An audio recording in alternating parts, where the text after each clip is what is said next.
నిజంగా ప్రజాపాలన ప్రజాస్వామికబద్ధంగా ప్రజలకేదో తెలంగాణ రాష్ట్రానికి మేలు జరిగేటటువంటి పాలన కొనసాగుతుందని చెప్పి చాలామంది ప్రజాస్వామికవాదులు కానీ ప్రజలు కానీ కొంత అనుకున్నారు వీళ్ళు చెప్పినటువంటి మాటల వల్ల. కానీ వాళ్ళ రాష్ట్రంలో ఏం నడుస్తుందంటే ఇందిరమ్మ రాజ్యంలో రేవంత్ రెడ్డి కుటుంబ పాలన నడుస్తున్నది అనేది చాలా స్పష్టంగా కనబడతా ఉంది. ముఖ్యంగా మీరు చూసినట్టయితే గతంలో మా ప్రభుత్వంపై అనేక రకాలుగా ఇష్టం వచ్చినట్టుగా కుటుంబము అని చెప్పి విమర్శలు చేసినటువంటి రేవంత్ రెడ్డి ఇవాళ మొత్తం ఆయన కుటుంబ సభ్యులను ఆయన అన్నదమ్ములను అందరినీ కూడా తెలంగాణ రాష్ట్రం మీదకి వదిలేసిండిగా ఒక దుర్మార్గమైనటువంటి సంస్కృతికి తెరలేపిండు. మరి వీళ్ళ అన్నదమ్ములకు ఏమైనా పదవులు ఉన్నాయా, అధికారిక హోదాలు ఉన్నాయా, వీళ్ళేమైనా ప్రజాప్రతినిధులా అంటే అది కూడా ఏం కాదు.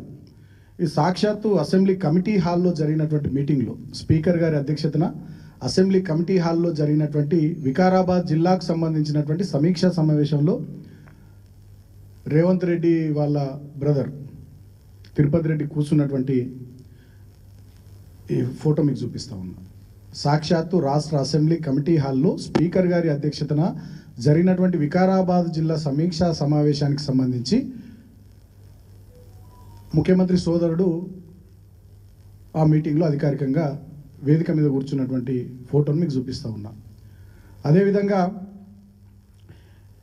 ఇదే ముఖ్యమంత్రి రేవంత్ రెడ్డి సోదరుడు తిరుపతి రెడ్డి గారు ఆయనకు ఏ అధికారిక హోదా లేకున్నా కొడంగల్ నియోజకవర్గంలో కళ్యాణ లక్ష్మి చెక్కుల పంపిణీ కార్యక్రమంలో వేదిక మీద కూర్చొని ఆ రోజు మా జెడ్పీటీసీ మా విద్యార్థి నాయకుడు సోదరుడు తెలంగాణ ఉద్యమంలో పాల్గొన్నటువంటి బిడ్డ మైపాల్ ఆయన అక్కడ జెడ్పీటీసీ ఉంటే ఆయన చేతుల మీదకి వెళ్ళి కాకుండా ఈయన ఒక రాజ్యాంగేతర శక్తి మాదిరిగా ఏ హోదా లేకుండా కూడా అన్నయ్య వాళ్ళ బ్రదర్ యొక్క అధికారాన్ని అడ్డం పెట్టుకొని అక్కడ జెడ్పీటీసీలను ఎంపీటీసీలను ప్రజల చేత ఎన్నుకోబడ్డ ప్రజాప్రతినిధులను పక్కన పెట్టి ఆయననే కళ్యాణ లక్ష్మి చెక్కులను పంచినటువంటి విషయాన్ని కూడా మీకు ఈ ఫోటో ద్వారా చూపిస్తా ఉన్నా.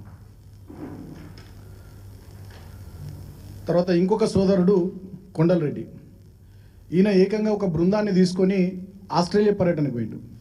ఆస్ట్రేలియా పర్యటనలో ఈ కొండల్ రెడ్డి ప్రజాప్రతినిధిగా ఎన్నికైన వరంగల్ ఉమ్మడి జిల్లాకు సంబంధించిన ఎమ్మెల్యే నాయన్ రాజేందర్ రెడ్డి గారు వరంగల్ వెస్ట్ నుంచి ఆయన ప్రాతినిధ్యం వహిస్తున్నారు. ఆయనను పక్క సీట్లో కూర్చుండబెట్టి ఈయన మధ్యలో సీట్లో కూర్చున్నాడు ఆస్ట్రేలియా పర్యటనలో. మరి ఈయనకి ఏ అధికారిక హోదా ఉంది, ఎట్లయినా ఏ హోదాలో ఒక బృందాన్ని ఆస్ట్రేలియా పర్యటనకు తీసుకొని పోయిండు, అక్కడ ఎన్నికైన ప్రజాప్రతినిధి పక్కకు పెట్టి ఈయన అక్కడ మేయర్ సీట్లో ఎట్లా కూర్చున్నాడు. ఇదొక ఫోటో ఇవాళ ఈ పత్రిక మీడియా మిత్రుల సమావేశం ద్వారా తెలంగాణ ప్రజలకు చూపిస్తా ఉన్నాం. ఇదే కొండల్ రెడ్డి రాజ్యాంగేతర శక్తి మాదిరిగా వందలాది కార్ల కాన్వాయ్తో అటు కామారెడ్డి వైపు పోయినా, ఇటు కొడంగల్ వైపు పోయినా, షాద్నగర్ వైపు పోయినా, హైదరాబాద్లో తిరిగినా, రంగారెడ్డి జిల్లాలో తిరిగినా వందలాది కార్ల కాన్వాయ్తో పోలీసు సెక్యూరిటీతో ఈయన 2+2 గన్మెన్ సెక్యూరిటీతో ఎక్కడికి పోతే అక్కడ ముందర ఆయా పోలీస్ స్టేషన్ల పరిధిలోని పోలీసులు ఎస్కాట్ వాహనాలని సమకూర్చడం, ఈయన ఒక ముఖ్యమంత్రి మాదిరిగా ఈయన వందలాది కార్ల కాన్వాయ్తో ఈయన తిరుగుతూ ఉన్నాడు కొండల్ రెడ్డి. తర్వాత ఈయన ఇంకొక సోదరుడు ముఖ్యమంత్రి రేవంత్ రెడ్డికి సంబంధించి ఈయన పేరు జగదీశ్వర్ రెడ్డి. ఈ జగదీశ్వర్ రెడ్డి నిన్ననే మీరు చూసిర్రు, తెలంగాణ ప్రభుత్వము తెలంగాణ సీఎం అఫీషియల్గా ట్వీట్ చేసింది. స్వచ్ఛ బయో అనేటటువంటి ఒక కంపెనీతోని 1000 కోట్ల ఇన్వెస్ట్మెంట్కి సంబంధించి 1000 కోట్ల పెట్టుబడులకు సంబంధించి ఒక ఒప్పందం చేసుకుంది అని చెప్పి నిన్ననే ముఖ్యమంత్రి గారి కార్యాలయం నుంచి అఫీషియల్గా ట్వీట్ వచ్చింది తెలంగాణ సీఎంఓ నుంచి. అదేవిధంగా ఫోటోలు కూడా వాళ్ళు రిలీజ్ చేశారు. ఈ కంపెనీలో ప్రధానమైనటువంటి భాగస్వామి ఎవరు, ఈ కంపెనీ ఎవరిదంటే ఇప్పుడు నేను ఈ ఫోటో చూపించిన చూడండి, ముఖ్యమంత్రి రేవంత్ రెడ్డి సోదరుడు జగదీశ్వర్ రెడ్డిది ఈ company, one of the directors. అయితే ఈ కంపెనీ ఎప్పుడు పుట్టింది అంటే 15 రోజుల కిందట పుట్టినటువంటి కంపెనీ. 15 రోజుల కింద పుట్టినటువంటి కంపెనీ 1000 కోట్ల పెట్టుబడి తెలంగాణలో ఎట్లా పెడుతుంది